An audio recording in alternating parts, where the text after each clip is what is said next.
Dios te bendiga, hermano. Bienvenido a su casa. La verdad que pararse aquí, uno tiembla. Uno tiembla porque la palabra dice, ¿no?, que Él mirará al humilde de espíritu y al que tiembla ante su palabra. Y verdaderamente hasta cantar me atrevería que canto horrible, porque no me importa lo que pienses, canto feo. Pero si se trata de la palabra del Señor, las cosas cambian, hermano. Porque la palabra te libera, te sana, te salva. Pero una mala enseñanza, una doctrina errada, te puede perder la eternidad.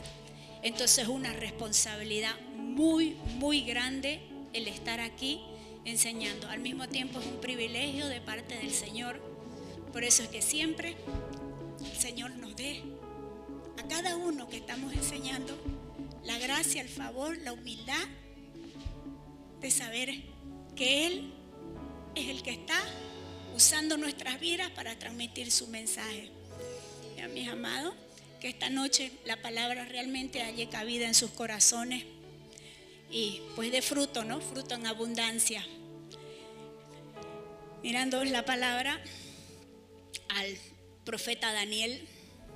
Me encantan los profetas, siempre lo digo, por eso yo feliz aquí con la profeta María. Cuando la veo mi corazón se alegra tanto, porque sé la investidura de esa mujer sobre nosotros, el llamado de Dios, ¿ya? Un profeta es alguien que siempre trabajó para hacer volver el corazón del pueblo hacia su Dios. Ese fue el trabajo del profeta, siempre. Estar en intimidad con Dios para escuchar su voz y mandar el mensaje al pueblo para que se arrepienta de sus malos caminos y vuelva. Y eso pasó con Daniel cuando estuvo cautivo en Babilonia. Era un jovencito que era un hombre entendido en los tiempos, sabio, conocedor de toda la historia de Israel, de la Torá. Y él estuvo apercibido que ya se cumplían los 70 años que el pueblo tenía que haber estado cautivo en Babilonia. Y se pone a leer los escritos de Jeremías, el profeta Jeremías, que antes del cautiverio les estuvo predicando durante 40 años al pueblo que se arrepienta, que se vuelva a Dios, porque iban a ser llevados cautivos. ¿Ah? El pueblo ni fu ni fa, entraba por aquí, salía por acá. Jeremías insistía, lo golpearon, lo metieron en una noria de barro, le hicieron lo que quisieron, pero él perseveró durante 40 años hablándole, hasta que llegó el día. Y estaba en el tiempo del rey Joaquín y viene Nabucodonosor a hacer la primera invasión a Israel en el 605 a.C. Posteriormente viene a hacer otra invasión ya en el 597, 592, 597, hasta el 586, que termina de llevárselos a todos los judíos a Babilonia. En ese interín es cuando se llevan a Daniel, el profeta Ezequiel también, ¿ya? Imagínense, yo lo miraba, lo leía al profeta Ezequiel, jóvenes estos muchachos, pero eran sacerdotes. Ezequiel, un sacerdote que se le frustró todo aparentemente. Imagínense, se lo llevan encadenado a otro país, pierden casa, el templo fue derribado, destruido. No había esperanza de nada. Su ministerio, su sacerdocio no lo podía ejercer. Imagínense la frustración y encima una depresión colectiva de todo un pueblo cautivo, sin esperanza, sin sueño, porque les quitaron todo, hasta la identidad. Porque cuando se los llevan a ellos, justamente Daniel, Ananías, Azarías y Misael van con él. Y cómo el diablo les cambia el nombre, porque a Daniel le ponen Belsasar y a los otros Azarías, Ananías y Misael les ponen Sadrán, Mesad y Abednego, nombre de sus dioses, de su gente allá, y los castran, porque no estaban allá ellos. Si bien eran hijos de nobles, estaban en una posición de rango en el palacio, pero eunucos. ¿Por qué? Porque cuidaban a sus mujeres, a sus hijas, que ellos no las toquen. Entonces estaban sirviendo al rey. Tristemente, esa era la realidad. Y esta profecía se cumple desde el tiempo de Salomón, yo se los he dicho antes. Por la desobediencia, Salomón, por mujeriego, comenzó a hacerle templo a todas sus mujeres, 1000 mujeres tuvo. Entonces, hacerles templo y poner incienso. Entonces, eso provocó la ira de Dios. Un hombre que Dios le había dado todo. Después tiene un hijo, un pusilánime, y así comienza el proceso degenerativo hasta que llega a Ezequías, un rey que sí fue agradable a los ojos de Dios, es el que pide 15 años que le aumente de vida. Pero para su mal, cuando sana, le aumenta los 15 años, viene. En ese tiempo el rey de Babilonia se llamaba Evil Baladán, no era Nabucodonosor todavía. Y lo visita, ¿no?, en su enfermedad, y él, como les dije antes, farsante, le muestra todo su imperio. Y Dios se enoja de eso. Y le manda a Isaías decirle, mostraste todo, vendrán tiempos en que tus hijos, tu descendencia serán llevados cautivos a otra nación y serán eunucos en el palacio del rey. Y evidentemente eso se cumple posteriormente 2, 3 generaciones más adelante. ¿Ya? En el tiempo de Sedequías, ya cuando Joaquín viene Nabucodonosor a Israel y la invade y se los lleva, estaba Joaquín de rey y lo mata Nabucodonosor y lo pone a Matatías, a su tío, y le cambia el nombre a Sedequías. Y este hombre todavía se resistía a Nabucodonosor. Jeremías les viene a decirle al profeta, ya sométanse a Nabucodonosor, ya Dios no va a retroceder, está determinado el mal, se van 70 años cautivos. Sométanse al rey de Babilonia, no les queda otra opción. Y él se resistía, y en una noche cuando los invaden, huye Sedequías con sus hijos, bueno, y todo su séquito, ¿no?, y lo abandonan en el camino, y viene todo el ejército de Nabucodonosor y se los llevan. Le matan a sus hijos, delante de él lo desuellan a sus hijos, él mirándolo, y le sacan los ojos. Qué triste, ¿no? Por resistirse. Si ya estaba determinado, era mejor que vayan a Babilonia, hagan casa, bueno, hagan una nueva vida, aunque sin nada, empezar de cero, ¿ya? Pero así sucedió. Y en este tiempo, cuando está Daniel, Ezequiel, al mismo tiempo, como Dios los llevó cautivos por su desobediencia, pero la misericordia de Dios siempre empatizando con su pueblo, diciéndole, ¿ya? Le habla a Ezequiel, le muestra visiones de Dios. El otro día en mi célula les muestro un video del Apocalipsis, ¿ya? Porque empecé a hacerles un estudio bien progresivo. Toditos salieron tutivirulo, no entendieron nada, ¿no? Entonces, paso a paso, ahora ya empecé a desglosarles a ellos. Gloria a Dios. Entonces, hermano, lo mismo, Ezequiel tiene visiones del cielo, visiones celestiales, cosas raras, seres vivientes, querubines con 4 caras y un montón de cosas así. Y lo mismo pasa con Daniel. Daniel se pone a orar, indagando acerca de los 70 años que ya se iban a cumplir. Y mientras él oraba y ayunaba, viene el ángel Gabriel, y le dice, varón, he venido a ti, varón muy amado, desde que el día que dispusiste tu corazón para buscarme y oír mis palabras, fueron oídas tus palabras. Entonces, y he venido a ti para enseñarte lo que va a acontecer en los postreros días. Entonces, le revela el ángel a Daniel. Daniel estaba con un grupo que eran los sabios de Babilonia, pero eran brujos, pues, ¿no? Tanto Egipto como Babilonia, todos sus sabios y toda esa gente eran brujos. En Egipto ustedes saben que Janes y Jambres resistieron a Moisés, que imitaron incluso los milagros que hacían. Brujería. Igual en Babilonia lo mismo, pero ya el judío ya venía con el conocimiento de Dios. Anoche les hablaba en la célula de una historia que leí.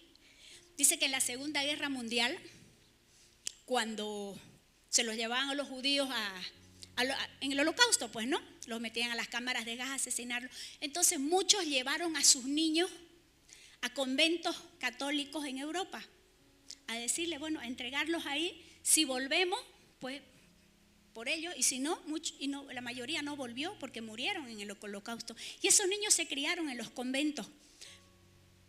Pasan años y un judío de Tel Aviv dice: yo quiero ir a traer a los niños que quedaron en Europa, que vuelvan a Jerusalén. Porque ¿qué tienen? ¿Saben qué? El judío tiene identidad. Hermanos, si alguien tiene identidad es el judío. El judío que nace en Bolivia es judío boliviano, jamás va a ser boliviano judío. Nace en Estados Unidos, judío americano. Ellos llevan en alto, tienen identidad.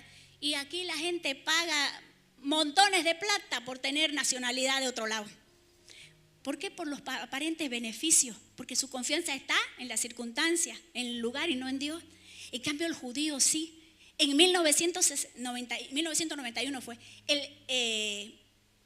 se llamaba Salomón, ¿ya? ¿Qué pasó en esa situación? Los judíos etíopes en el África estaban pasando una guerra civil y los estaban acribillando. Israel hizo lo que se llama, ¿cómo es cuando los soldados crean algo? Bueno, una estrategia para rescatar a los judíos. Rescatan 14,000 judíos en 36 horas, en 34 vuelos, porque tienen hermandad, aman a su gente. En 1978 lo mismo, 16,000 judíos salvan también de Etiopía. Hay una película que se llama, hermanos, véanla, es con Chris Evans, el que es de Capitán América, ¿ya?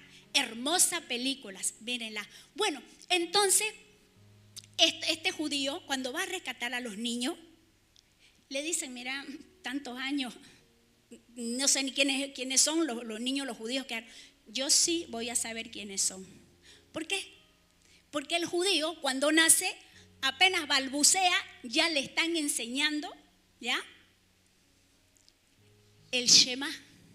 ¿Qué significa Shema? Escucha y obedece. Escucha y obedece.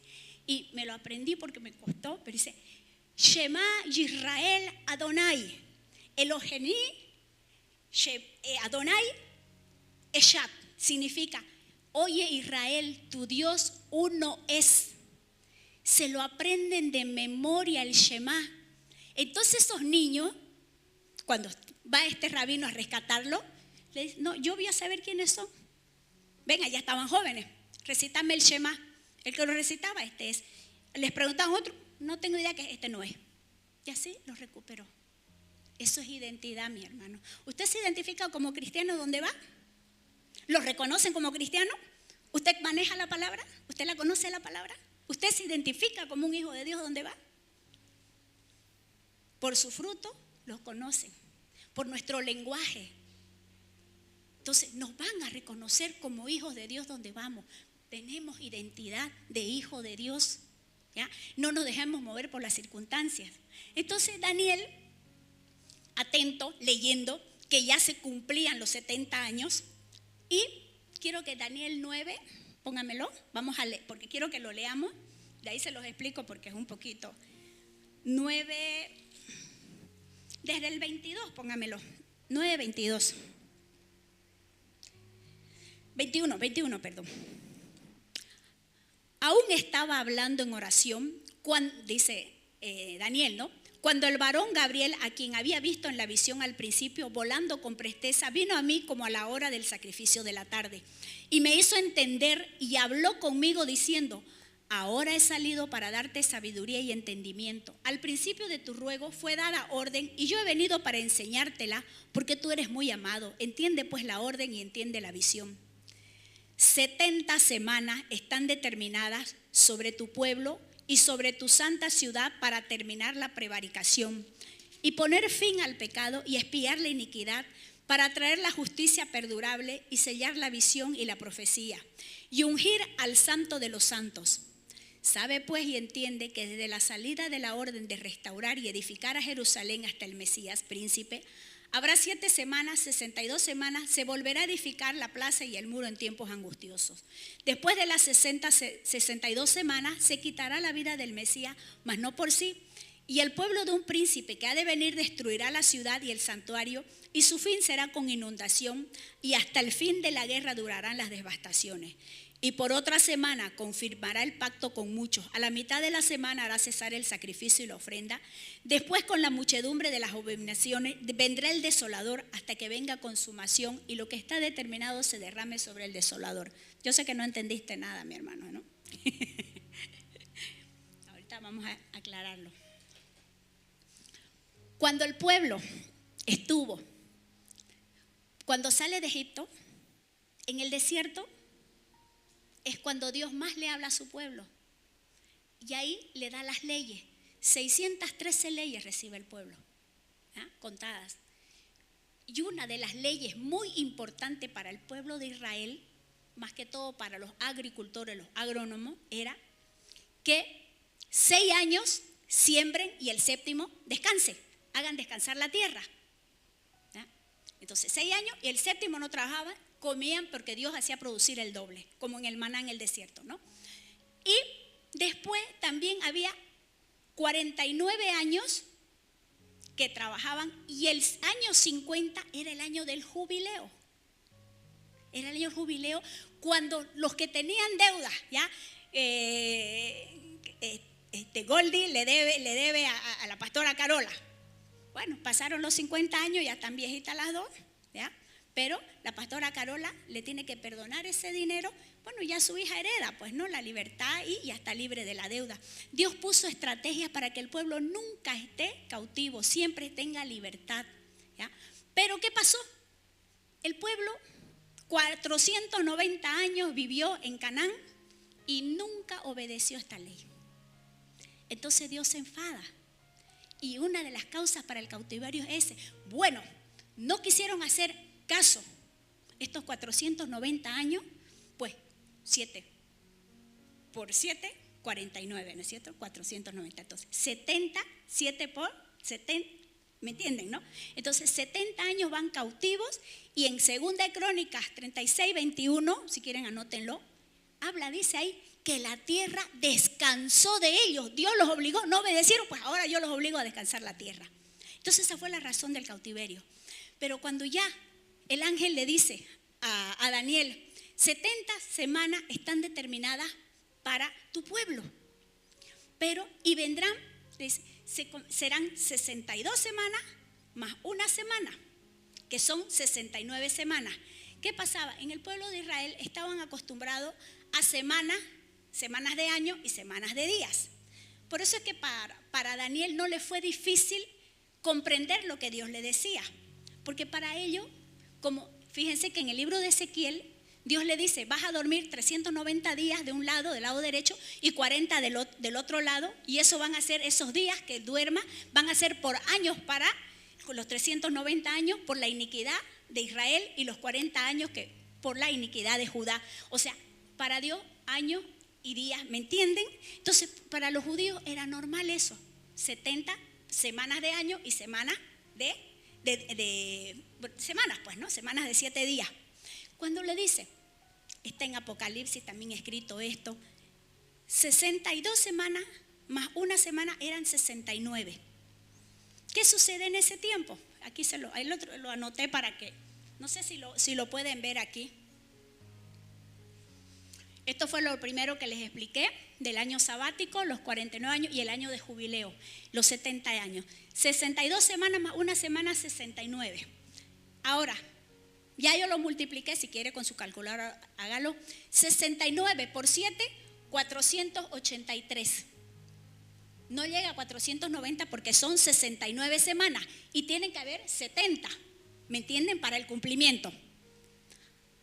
Ahora, cuando habla de los 69 semanas, que son los 483 años, resulta que dice, desde el tiempo de la orden para restaurar Jerusalén hasta la muerte del Mesías, hasta la muerte de Cristo, tenían que pasar 483 años, las 69 semanas que habla que son ya 483 años. Pero resulta, esto sucede en el tiempo de Artajerjes. El rey Artajerjes, ¿ya?, da la orden, porque no quiero que se confundan. El rey Ciro, como 70 años atrás, dio la orden para que el pueblo de Israel vuelva, pasados los 70 años de cautiverio, le dice: vuélvanse, porque Dios lo escoge a Ciro, rey de Persia, para que nuevamente reedifiquen el templo de Jerusalén. Y vuelven los judíos. 10.000 judíos fueron cautivos, 42.000 volvieron después de 70 años, y casi 1.000.000 eran, y solo 42.000 vuelven. Se quedaron en Babilonia. Claro, 70 años ya establecidos, muchos habían tenido sus hijos, se casaron, hicieron su vida ahí, y vuelven. Y estos 42.000 son los que restauran el templo, ¿ya? Entonces, más adelante pasan como 2 generaciones más, en el tiempo de Artajerjes, ya, Nehemías, mientras Daniel leía que ya se iban a cumplir los 70 años, y viene el ángel y le dice que sí, se iba a cumplir todo lo que está escrito ahí. En ese tiempo, Nehemías también viene uno de sus hermanos que se llamaba Anani, y le dice: ¿cómo están los judíos? Porque Nehemías estaba en Babilonia. Le dice: ¿cómo están nuestros hermanos, los judíos, en Jerusalén? Y le da un mal diagnóstico. Están en una condición terrible, paupérrima, las puertas quemadas a fuego, no tienen protección. O sea, están en un peligro constante del acecho de los enemigos. Y Nehemías llora, se entristece e intercede al Señor y ayuna también. Y le dice: Señor, por nuestros pecados sé que nuestro pueblo, pero ahora acuérdate de tus misericordias, ora con todo el corazón. Y él servía de copero al rey en Babilonia. Y él nunca había estado triste, parece que era de carácter ungido con óleo de alegría, era Nehemías. Y el rey le dice: ¿qué te pasa? Le dice: nunca te he visto con el rostro triste, ¿estás enfermo o no estás enfermo? No, le dice: es dolor de corazón a causa de mi pueblo. Y ya le comenta al rey. Y el rey le dice: ¿qué quieres que haga? Ah, no, pues ahí se aviva, ¿no? Le dice: quiero reconstruir los muros de Jerusalén. Y el rey le aprueba todo, porque ya él había orado y ayunado, le había pedido a Dios primero. Y el rey, carta abierta, para que le den todo lo que necesitaba para restaurar los muros de Jerusalén. El otro día Miki habló, ¿no ves?, de Nehemías, cuando empiezan a construir, el enemigo acecha y con una mano construían, con una mano el ladrillo y con otra mano la espada. Era tanto el asedio que en esa situación estaban. En 52 días terminaron el muro. En 52 días, algo insólito, todo el muro de toda una ciudad lo terminaron porque trabajaron sin descanso. Ahora, este es el rey Artajerjes, gobernó desde el 465 antes de Cristo, y era el 445, habían pasado 20 años cuando Nehemías le pide restaurar los muros de Jerusalén. Ahora, cuando la palabra dice, ¿ya?, ¿desde qué tiempo van a ser? Desde la orden para restaurar los muros. Entonces, los muros en el 445 antes de Cristo, que estaba Artajerjes con Nehemías, empieza. Ahora, la orden es desde la orden para construir los muros hasta la muerte del Mesías. ¿Cuánto tiempo es? 445 años. La era cristiana, ya nuestro siglo, digamos, cuando Jesús nace, ya, vamos, 445 años. ¿Me están entendiendo, no? En este tiempo, cuando el nacimiento de Jesús, en ese tiempo estaba de Augusto, César Augusto era el emperador de Roma. Hacía 15 años que ya gobernaba. Por eso es que César Augusto, cuando da la orden de que todos sean empadronados, y Jesús, María y José se ven obligados a ir a Belén, ¿no ve? Y ahí nace Jesús en el potrero, por la orden de César Augusto. Eso fue en el año 1 que nace Jesús. Hermano, imagínense, nace en el potrero, vienen los reyes magos con regalos, con oro, incienso y mirra. O sea, no era que Jesús estaba desprovisto. Le dan regalos, le dan recursos, riquezas. Y también vienen los pastores. Pero cuando vienen los Reyes Magos, ya él estaba en una casa. Parece que pasó algún tiempo. No es que tú seguías en el potrero, ya estaba en una casa. Nosotros cuando hacemos el arbolito de Navidad, ¿no? Los reyes, el burro, la vaca, una mezcolanza de todo, y hasta Papá Noel, que no tiene nada que ver, pero ahí es el arbolito de Navidad. Hacemos una chanfaina ahí. Entonces, estaba como emperador de Roma, Augusto César. También estaba Pilato, era el gobernador de Judea, y Herodes era de Galilea, con su hermano Filipo, Herodes Filipo, que era en Traconites, ¿ya? Filipo es el marido de Herodías. Y Herodes Antipas se la quita a su mujer, a su hermano. Y era cuando el profeta Juan le decía, no te es lícito tener a tu hermana. Para que ustedes se acuerden, saben de esa historia, ¿no? ¿Ya? Que le cortan la cabeza a Juan por denunciarle su pecado. Estás con la mujer de tu hermano, no te es lícito. Bueno, estos son reyes. En ese tiempo gobernaban estos personajes cuando nace Jesús. Jesús, su ministerio fue de 3 años.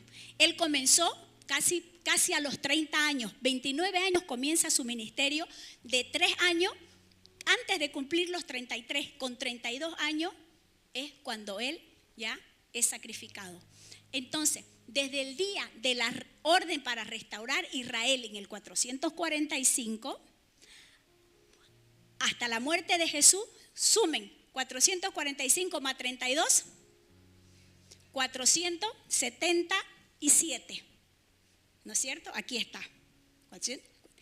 Pero, ¿por qué no es 483 si tiene que ser 483? ¿Por qué sale mal la suma? Faltan 6 años. Pero sucede que el calendario bíblico judío es lunar. Es de 360 días el año y de 30 días los meses.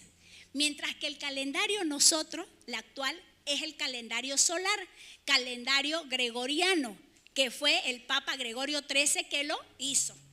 Entonces, ahora sí, cuando usted lo hace con el calendario lunar, que fue lo que hice aquí, 477 por 365 días del año, calendario gregoriano, sale 174.105 días.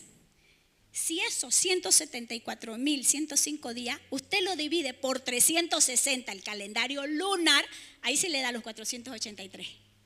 Y unas cositas queda unos días más, pero eso se le atribuye porque en el mes de Nisan fue la orden de la reconstrucción, ¿ya? El mes de Nisan es el mes marzo y muere Jesús en la Pascua, que es en abril. ¿Saben lo que simboliza la Pascua, no? Cuando sale el pueblo de Israel, matan el cordero y pintan los dinteles para que no muera el pueblo.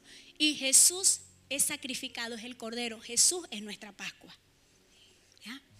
Hasta aquí vamos muy bien. ¿Lo entendieron, mis amados? ¿Sí? Más o menos, ¿no? Sí, hay que usar la teta. Me ha costado ahumeado esta. Ahumeado. 2 de la mañana desperté. Dios me mandó un agente que me despierte. Salté de la cama un chulupi y me brincó. Salté y gateé, creo, y de todo. Un chulupi. 2 de la mañana ya no dormí, me puse a estudiar, a orar hasta ahorita. Bueno, así que ahora, cumplidas las 69 semanas para que el Mesías muera, pero falta una semana más para el cumplimiento total. Resulta que cuando muere Jesús, pasan 30 años y, bueno, hablaron de que iba a venir el anticristo, el cuerno pequeño, le habla a Daniel, ¿ya? Que va a traer devastación, mortandad. Todos hemos escuchado algo del anticristo. Probablemente pensaron que Tito, hijo de Vespasiano, que era el gobernador en ese tiempo del Imperio Romano, viene e invade nuevamente a Jerusalén. Le habían dicho de que el oro lo tenían en el templo, en los cimientos, y destruyen todo. ¿Ya? Entonces, pareciera que fue, porque dice que en Mateo 24 del 29 al 42 dice, habla de que no va a quedar piedra sobre piedra, va a ser todo devastado. Entonces, pareciera que Tito fuera el anticristo, porque les destruye todo, viene la persecución a los judíos en el tiempo de Pablo, los apóstoles, sabemos la historia. Pero resulta que no es aún todavía, porque nosotros tenemos textos bíblicos donde dice más adelante Pablo el tiempo que verdaderamente va a suceder estas cosas. Resulta que esa última semana es como que hay un alto, un punto.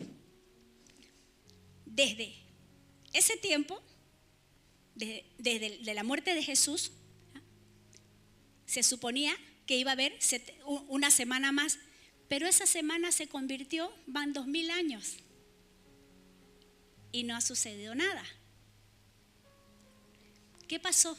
Dios hizo un paréntesis, como deteniendo el tiempo por la promesa que hizo Abraham 4000 años atrás: en ti serán benditas todas las naciones de la tierra. La salvación de los judíos, de los gentiles, nosotros, mis amados, para que entre la iglesia en ese tiempo. Estos 2000 años es para que la iglesia entre. Y se está acabando el tiempo. Todo se está cumpliendo. Hoy esta generación más que nunca es la que va a ver parte de la tribulación. Viene al mundo, ya se están viendo cosas. ¿Han visto los ríos rojos esos? Dijeron, no, que echaron tintura, dijeron, pero en Perú, Argentina, no sé qué otros países, o sea, miren hermano, este 28, le decía el otro día a mi nuerita, este 28 de febrero, mañana creo es, se van a alinear 7 planetas. Eso a mí me llama la atención. Qué casualidad, 7, el número 7. Yo pienso que hasta la naturaleza, como dice la palabra, da testimonio de que las cosas van a suceder cosas raras. Este marzo va a haber una luna de sangre, creo que es la última. Y habla en el libro de Joel que antes que venga el día terrible y grande de Jehová, la luna se convertirá en sangre y el sol en tinieblas. Es un eclipse de sol, entonces la luna queda como de sangre. Son señales, mis amados. Lo que pasa es que como no leemos, no entendemos, no escudriñamos, estamos ahí todos neófitos. Es necesario, dice que los entendidos resplandecerán. ¿Ya? Los entendidos, el pueblo que conoce a su Dios se esforzará y actuará. Es nuestro deber, mis amados, estar alerta, atentos, hablarle a la gente. Porque le dicen a Jesús, dinos, ¿qué señal habrá de tu venida? La segunda venida, porque Él vino. Y Jesús, ¿qué les dice? La señal que habrá será la señal de Noé y de la mujer de Lot. Porque así como en el tiempo que bebían y se casaban y hacían festicholas y carnavales y todo el jolgorio, ¿ya? Así no supieron hasta que vino la inundación y se los llevó a todingo. Y la mujer de Lot igual. Si se salva Lot fue por el pacto que Dios tuvo con Abraham de salvarlo de Sodoma y Gomorra, porque estaba determinada la destrucción por la homosexualidad y toda la perversión que había ahí.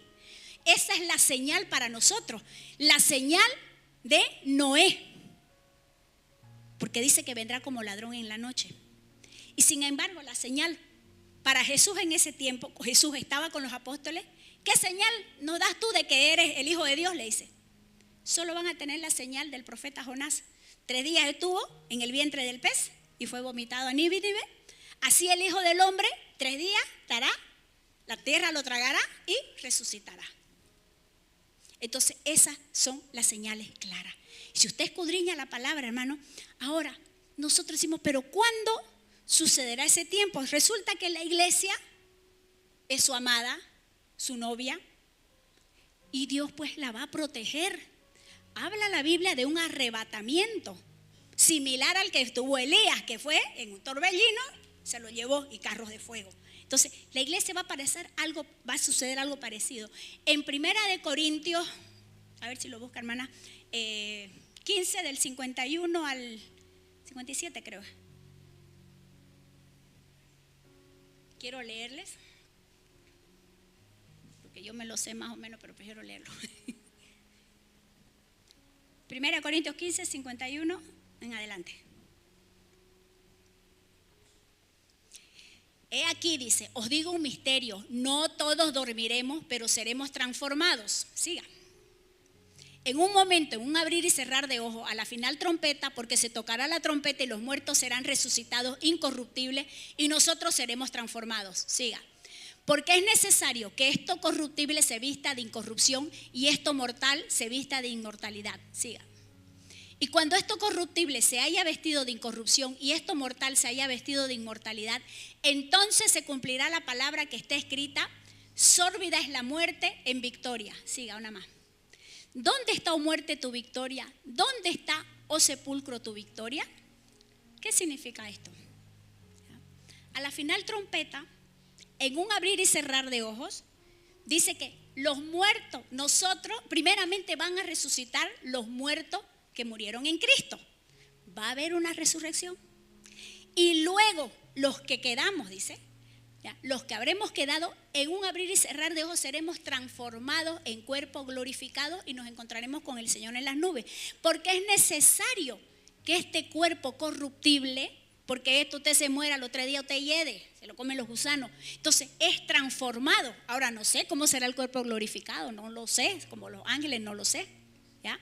Pero el punto es que vamos a ser arrebatados. Es esa promesa. En 1 Tesalonicenses 4, también del 13 al 17, habla lo mismo. ¿Ya? Que no nos entristezcamos cuando alguien de nuestros seres amados perezca en Cristo, porque lo vamos a ver. Nuevamente va a haber una resurrección.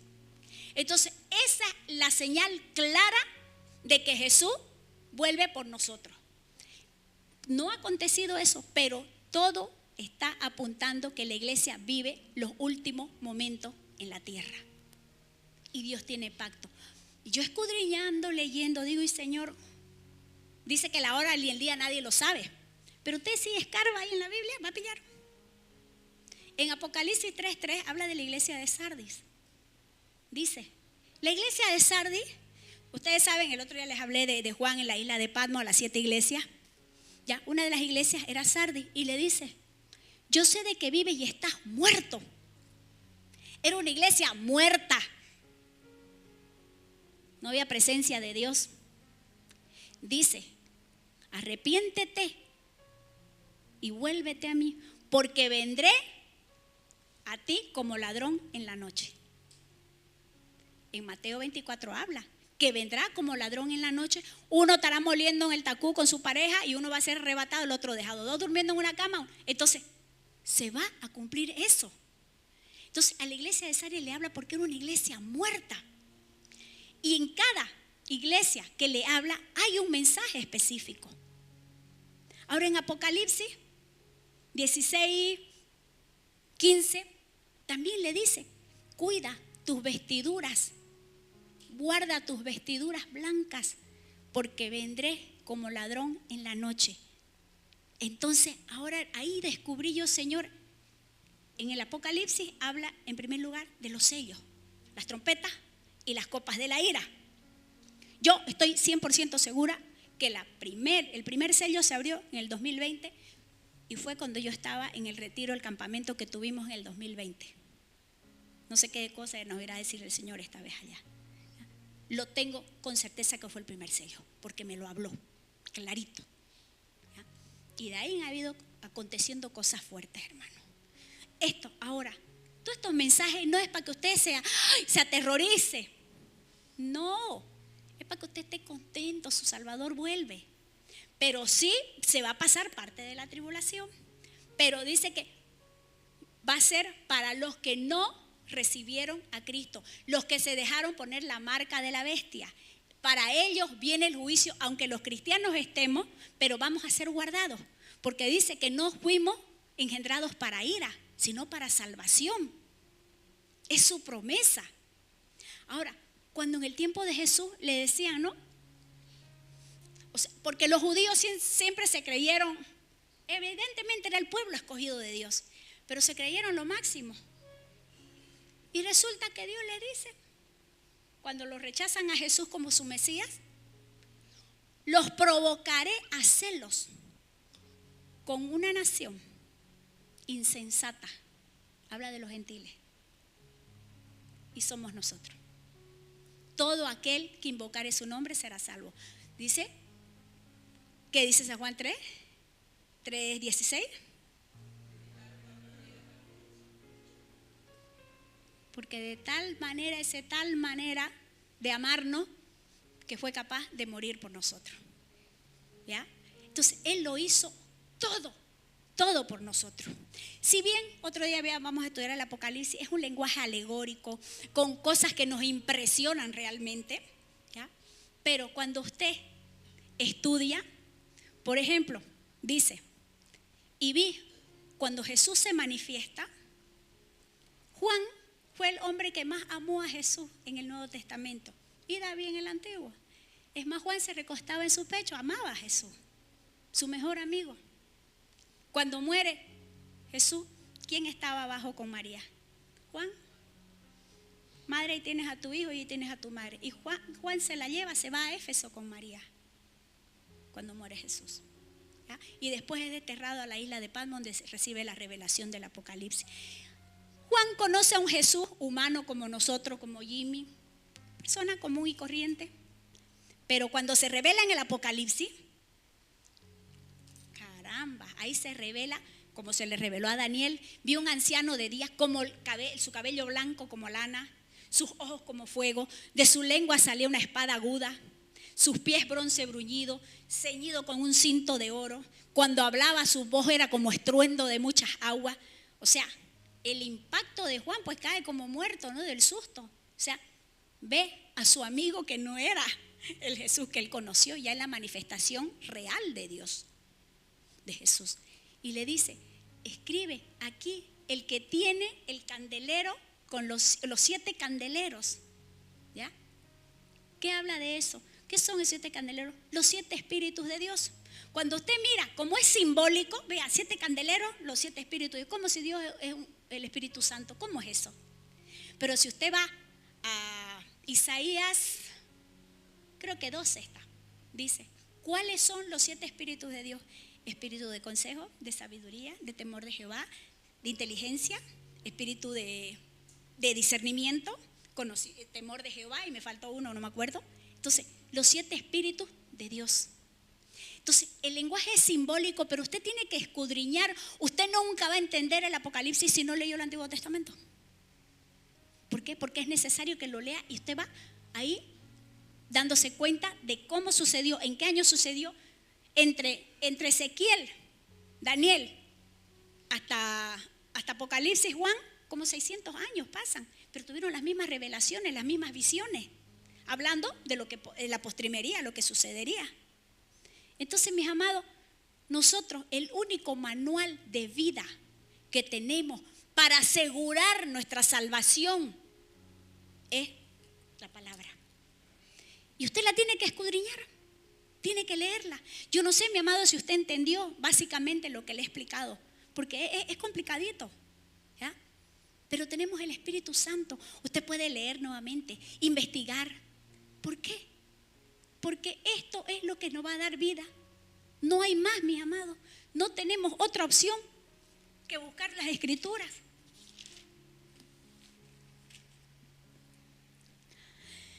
Vemos para quién son estos mensajes del ladrón en la noche. Para el pueblo que no está apercibido. Bueno, no leí ni versículo ni nada, pero ya el estudio lo di. Y mis amados, ¿cuál es el motivo? Yo sé que me gustaría verdaderamente venir y hablarles de un tema sencillo, el amor, que la envidia, que los celos. La Biblia es inmensa para dar enseñanza. Pero el Señor me habló, literal, de que dé este material como teología más o menos. Me gustaría a mí hacerlo fácil para mí y para que ustedes tengan comprensión sencilla. Pero no, el Señor me ha mandado a hacer eso. Por algo el Señor quiere que usted conozca las Escrituras, para que usted no se deje mover de doctrina. Porque van a salir falsos profetas, van a venir cosas terribles a la tierra. Y si usted no está entrenado y adiestrado como el Shema, no tiene identidad ni conocimiento de su padre, usted va a ser atrapado. ¿Ya? Dios es un Dios celoso de nosotros.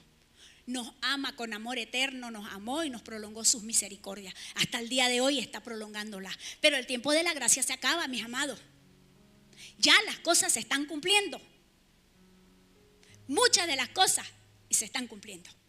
Otro día vamos a estudiar el Apocalipsis de cómo van a funcionar todas las cosas, lo que son las trompetas, lo que son los sellos y lo que son la copa de la ira. Yo hasta aquí quiero darles, mis amados, para no aburrirlos o chiparlos, ¿ya? Pero quiero que les quede claro, ¿ya?, que ese shema, oír y obedecer, tiene que estar en su corazón. Tener identidad de hijo de Dios. Porque así como los judíos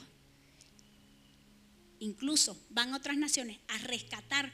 ¿Por qué? Porque es necesario que el pueblo de Israel sea nuevamente vuelto a Israel. Aunque en 1948 David Ben Gurión estableció Israel como nación, pero todavía hay muchos dispersos. Los que están dispersos son los de las 10 tribus que tienen que volver.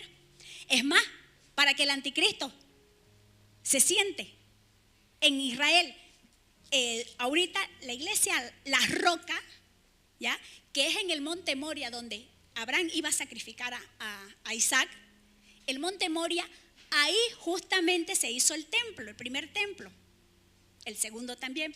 Ahora ahí está La Roca, que es la iglesia musulmana, el lugar más santo para los musulmanes, el Islam. Son 1,5 millones de musulmanes contra unos cuantos, 9 millones creo son israelitas. ¿Cómo va a ser eso? Se va a construir el tercer templo, ya lo tienen todo preparado. No sé si lo van a hacer como un puzzle, lo van a armar, porque en el tiempo de Salomón fue así. Las piedras las tallaban fuera, no en el mismo lugar, venían talladas y plan las encajaban. Ya Israel lo tiene todo preparado. Ahora yo no sé si los palestinos que están ahí metidos, los musulmanes, van a salir a las buenas o por pacto, a las malas, pero se cumple. ¿Por qué? Porque el anticristo tiene que entrar y él va a ser un hombre que todo mundo lo va a aceptar. Para un hombre que aparentemente va a dar solución al mundo. ¿Qué es lo que más pide la gente ahora? Seguridad y economía. Y es lo que está siendo fracturado. Él va a aparecer con una solución aparente. El chip que van a poner o la marca La Bestia, usted ahorita le pone a su perro y lo pilla, ¿no? Se acaban los secuestros, los asaltos, todo. Porque va a dar una aparente facilidad, pero ese es el engaño. El que tenga la marca no va a ser salvo. Entonces este personaje va a entrar, va a ser gobernador, va a ser presidente. Resulta que va a hacer pacto con muchos por una semana, como dice la última semana. A las 3 semanas y media, que son los 3 años y medio, va a sacar su verdadera cara. El diablo mismo. Porque Satanás, él es la encarnación de Satanás. Él se va a manifestar. Y la que va a ser, ¿no?, la persecución que va a haber. Hay de los cristianos que se queden en la tribulación. Hermano, corra por su vida, busque a Cristo para que no lo alcance y se quede en la tribulación, porque las atrocidades van a morir por causa de Cristo, las atrocidades que van a hacer, porque este tipo va a ser perverso y blasfemo en gran manera. Entonces nosotros tenemos la Escritura, tenemos su Espíritu, tenemos todo. ¿Qué le cuesta, hermano? ¿Usted va a quedarse por un vicio? ¿Por una mala conducta? ¿Por algo que a usted le gusta practicar? Ahí escondidita, sin que nadie lo vea, pero Dios lo ve. Mi amado, santifiquémonos, alineemos nuestra vida al Señor. No hay más. No hay más, mis bellos. ¿Ya? Así que, no sé, me gustaría, vamos a orar, porque lo que interesa es que Cristo esté en nuestro corazón y el temor de Jehová esté en nosotros. El temor de Jehová es apartarse del mal, la inteligencia también, mis amados. Y Él nos va a guardar. Padre amado, te damos gracias por esta noche, por tu Espíritu Santo en medio de nosotros. Gracias porque tu palabra, Señor, revelada, da testimonio de tu grandeza, da testimonio de tu verdad. Hoy aquí nosotros, tus hijos, compungidos, reconociendo que hemos pecado, Señor, que cada día pecamos, cada día, Señor, reconocemos la necesidad de buscarte, que no hay Dios fuera de ti, Señor. A ti corre el justo y es levantado. Padre, yo bendigo a este pueblo, mis hermanos.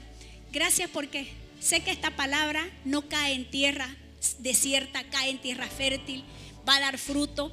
Que cada una de las personas, Señor, que recibieron este mensaje puedan meditar en su vida, meditar en sus caminos y poder alinearnos, Señor, porque la palabra nos corta, Padre Santo, nos redarguye. Que nuestro corazón no esté petrificado, sino que nuestro corazón, Señor, sea limpiado. Quita el prepucio de nuestros corazones, Señor. Abre nuestro entendimiento y trae temor a nuestros corazones. Gracias te doy por esta noche. Bendigo mis hermanos, bendigo su familia, bendigo su salud, su economía, su entrada, su salida. Y pido, Señor, así como usted nos salvó también, nosotros estamos intercediendo por nuestros seres amados que aún no han comprendido, aún no han entendido, pero creemos en tu promesa. Cree en mí, tú y tu casa serán salvos. Por lo tanto, decretamos que ninguno de los nuestros perecerá sin haberte conocido, sino que todos procederán al arrepentimiento. Te damos gracias, Padre Santo, en el nombre poderoso de Jesús. Amén.